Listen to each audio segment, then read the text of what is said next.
Après l'article 7 bis, j'ai un amendement 397 rectifié de M. Vincent Capo-Canellas. Madame la présidente, monsieur le ministre, mes chers collègues, je voudrais rappeler que nous avons tout à l'heure examiné l'article 6, qui était la prorogation du dispositif de suramortissement accéléré pour la robotique industrielle. Donc le gouvernement a fait là la preuve qu'il pouvait y avoir des dispositifs fiscaux qui avaient une utilité en termes de production industrielle, de soutien à la croissance et à l'emploi. Et je vous propose de faire en quelque sorte, pour le dispositif de suramortissement dit Macron, la même chose que le gouvernement a proposé pour les robots, c'est-à-dire de proroger la mesure. On sait tous, on l'a rappelé tout à l'heure, que le dispositif de suramortissement Macron a été instauré dans la loi du même nom, que ce dispositif vaut du 14 avril 2015 au 14 avril 2016. Il se trouve que même s'il y a eu une instruction fiscale assez rapidement, il a fallu attendre pour cette instruction fiscale que quand même le texte pour tout le monde soit solidifié, au moins qu'il soit voté par le Sénat, et puis ensuite qu'il soit voté par l'Assemblée. Il y a eu l'instruction fiscale, mais les entreprises aiment bien quand même savoir ce qui se passe au milieu. Et donc, il nous semble logique de faire la même chose pour le dispositif Macron que pour les robots, si vous me passez cette expression un petit peu rapide. Plus sérieusement, les entreprises ont finalement eu la nouvelle de ce dispositif de suramortissement qui est très utile pour la relance de la croissance et de l'activité, mais plutôt à l'été. Et le fait que ce dispositif s'arrête le 14 avril 2016 est souvent questionné par les chefs d'entreprise, qui nous rappellent que finalement les investissements ne se décident pas uniquement en fonction d'une opportunité ou d'une aubaine fiscale, mais se décident en fonction de la stratégie industrielle de l'entreprise, de la réactivité du marché, des prospections de clientèle et d'un certain nombre de paramètres. Et il nous semble que pour le coup, qu'il serait utile de donner un peu plus de visibilité, non pas comme le gouvernement l'a fait pour le robot, donner 1 an de plus, mais cette fois donner 8 mois, c'est-à-dire plutôt que de s'arrêter le 14 avril de l'année prochaine, aller jusqu'à la fin de l'année, ce qui serait beaucoup plus simple, nous semble-t-il, y compris d'un point de vue purement comptable. Voilà donc l'essentiel de cet amendement 397. Nous rappelons que ce dispositif est utile. Le coût de la mesure, évidemment, vous me direz, c'est plusieurs centaines de millions d'euros. Pour autant, il peut y avoir des dépenses fiscales intéressantes. Et je trouve que ce projet de loi de finances en manque et que, hors CICE, qui est une promesse tenue que j'ai saluée l'autre jour lors de la DG, lorsqu'on a examiné l'article, il pourrait y avoir d'autres dispositifs. Celui-ci en est un. Il est utile. Voilà ce que je voulais dire dans un premier temps sur ce point. Merci beaucoup. Madame Lienemann, le 308 rectifié. Alors c'est le même état d'esprit, sauf que c'est une prolongation d'1 an. Quelques arguments. Premièrement, il faut à peu près 18 mois entre le moment où on pourrait envisager un investissement et où, quand on a fait toutes les études, etc., on peut passer à la commande et à la mise en œuvre. Donc, il me semble que l'effet booster recherché par 1 an est trop faible au regard de l'énorme rattrapage que nous avons à faire. Car je rappelle que si on se compare avec les autres pays et qu'on prend le nombre de robots pour 10 000 salariés, on est mais vraiment très très loin de tout le monde. Et de ce point de vue, on a un retard qu'il faut combler très vite. Le deuxième argument que je voudrais donner, c'est que l'Italie vient de voter, alors que l'Italie est un des pays où le taux de robotisation est bien supérieur à la France.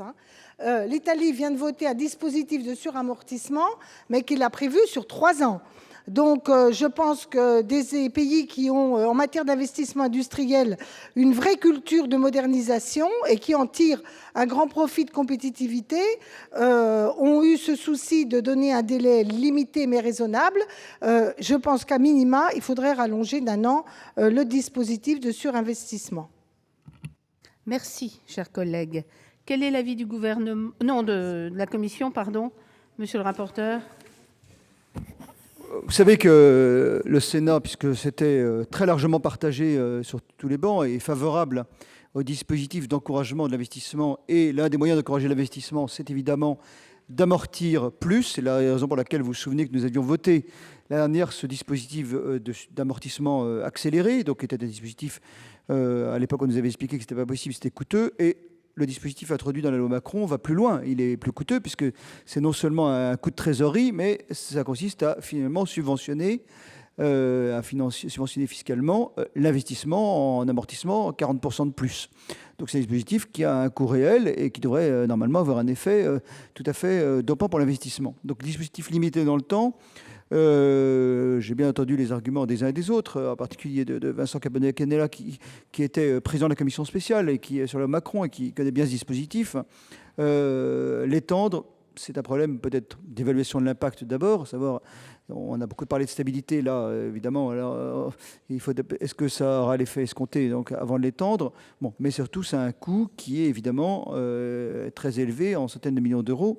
Alors un peu moins pour Madame Lienemann qui a un dispositif qui propose sans doute une durée plus étroite. Donc on est évidemment un regard très très bienveillant sur cette volonté de donner un peu plus de visibilité aux entreprises. On en a beaucoup parlé, mais partagé avec la volonté de ne pas accroître la note qui se chiffrerait, encore une fois, en centaines de millions d'euros.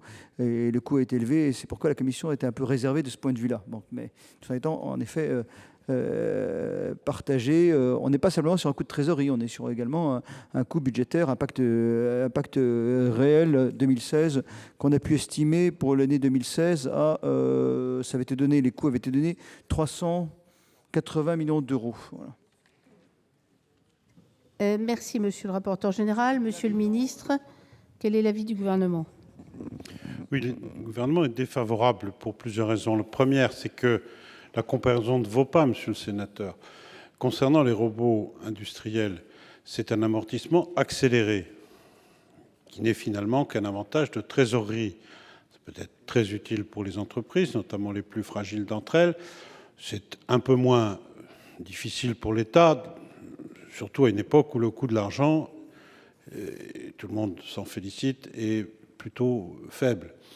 Donc là, par contre, le suramortissement concerne un amortissement à 140%, c'est-à-dire 40% de plus déduit sur l'IS, vous faites le calcul, c'est 13% finalement de subventionnement, et c'est donc un coût générationnel. Une année, c'est 2 milliards et demi, mais comme c'est étalé sur 5 ans, le coût d'une année est bien de 500 millions d'euros. Monsieur le rapporteur général, pour 2016, c'est 500 millions d'euros le coût de la mesure. C'était 350 ou à peu près pour 2015, dans la mesure où nous partions, nous n'étions pas en une année pleine, et donc c'est un coût de 500 millions d'euros. D'autant plus que l'argument que j'ai entendu sur la nécessité de donner du temps pour préparer l'investissement n'est pas complètement pertinent. Le fait générateur du suramortissement, c'est l'accord sur le prix et la chose. C'est-à-dire, en fait, c'est le bon de commande. C'est pas la livraison du matériel et le paiement du matériel. Donc ça laisse jusqu'au mois d'avril 2015 la possibilité de passer la commande, à condition qu'elle soit suffisamment précise, hein, les textes sont clairs, accord sur le prix et sur la chose. Ça doit décrire le matériel, bien sûr, en voie d'acquisition, et ça doit bien sûr décrire son prix. Compte tenu que la mesure est connue depuis maintenant le mois d'avril dernier, voilà, l'effet, c'est un effet incitatif pour accélérer les investissements. Encore une fois, si on prolonge la mesure, non seulement ça coûte plus cher, mais à ce moment-là, on n'aura pas d'effet d'accélération. On a déjà évoqué cette question tout à l'heure à l'occasion d'autres amendements du même type. Donc le gouvernement est défavorable à cet amendement. Je rappelle que les 500 millions d'euros, aujourd'hui, vous semblez l'oublier, ont été pris, d'ailleurs, pour l'année 2016, sur le pacte, puisque ça faisait partie des motifs de décalage d'un trimestre sur la réduction des cotisations sociales, ce qui ne sera d'ailleurs pas le cas en 2017, enfin, toutes choses égales par ailleurs, auquel cas ça sera pris entièrement sur le budget de l'État. Donc, plusieurs raisons pour être défavorable à cet amendement, à ces amendements. Monsieur Lalande a la parole. Madame la présidente, monsieur le ministre, madame la présidente de la commission des finances, monsieur le rapporteur général, nous étions majoritairement favorables à un suramortissement l'année dernière lors du PLF 2015. Nous avons été entendus, en tout cas on le pense, par le gouvernement avec ce suramortissement qui, je le rappelle et vous l'avez rappelé, monsieur le ministre, une diminution de la base taxable à l'IS, ce qui nous ramène au débat de tout à l'heure entre CUMA et coopérative. En tout cas, le délai de décision dans les entreprises en matière d'investissement, lorsqu'il y a une opportunité fiscale comme le suramortissement, mobilise très rapidement les dirigeants des PME et des PMI, qui n'ont pas attendu, bien évidemment, le suramortissement exceptionnel pour établir leur plan d'investissement pluriannuel. Donc, dans ces conditions, il n'existe, je dirais, que très rarement des investissements coup de poing par opportunité fiscale. Et le suramortissement a donc été mis en œuvre pour assurer un déclenchement plus rapide d'investissements qui a été déjà prévu dans des plans pluriannuels pour avoir un impact coup de poing sur l'emploi. Il nous semble donc nécessaire de mesurer cet impact avant de considérer que l'amortissement exceptionnel, s'il est renouvelé, donne en fin de compte un suramortissement qui deviendrait normal. Donc je pense que le groupe socialiste demande, en tout cas souhaite le retrait des deux amendements proposés par nos deux collègues, Capo Canellas et Linnemann, de façon à ce qu'on puisse mesurer l'impact de ce suramortissement. Merci. Monsieur Gattolin, puis je vous redonne la parole, Madame Linnemann. Oui, merci Madame la Présidente. Moi, je voudrais dire que le groupe écologiste, depuis plusieurs années, sont favorables à ces logiques de suramortissement dans le temps. Parce que je crois que faire du suramortissement à hauteur de 40%, donc du 140% sur une année, alors bien sûr, ça peut accélérer un plan.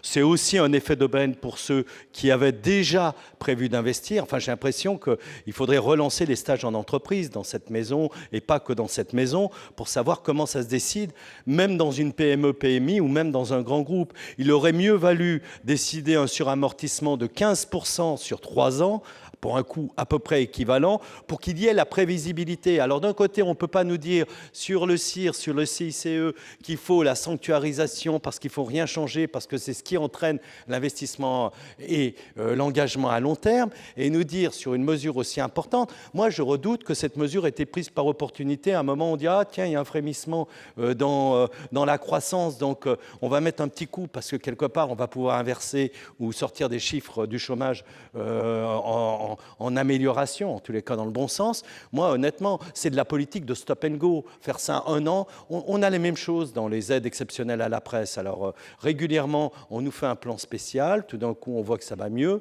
Dès que ça va mieux, au bout de 2 ans, 3 ans, on arrête. Ça va mal, on relance un plan.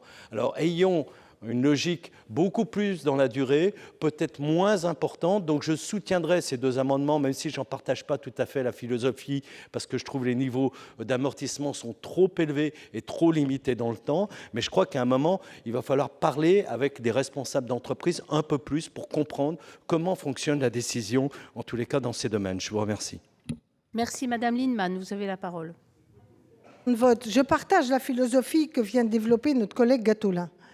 Je rappelle que les services de l'État et les ministres ont refusé systématiquement les propositions que nous avions faites d'étalement de l'amortissement, de raccourcissement de l'amortissement pour avoir un vrai outil de soutien à la modernisation de nos entreprises.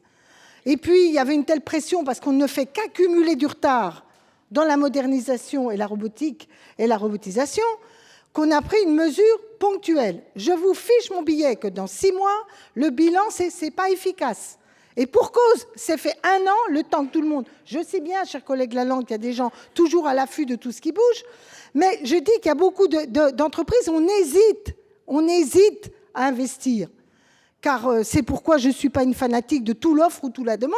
On hésite quand la demande est hésitante.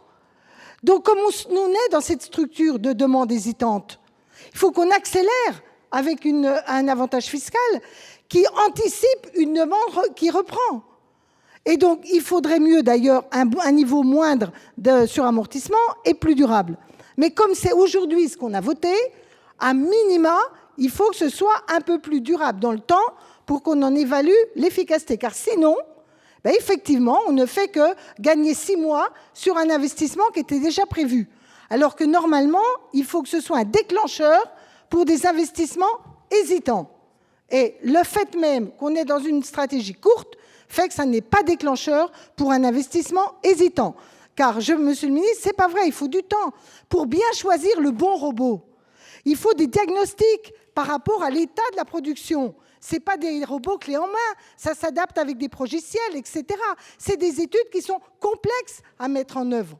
C'est pourquoi elles sont longues. Et d'ailleurs, de ce point de vue, côté rapidité d'intervention, l'État n'est pas toujours le bon donneur de leçons. Donc, pour ma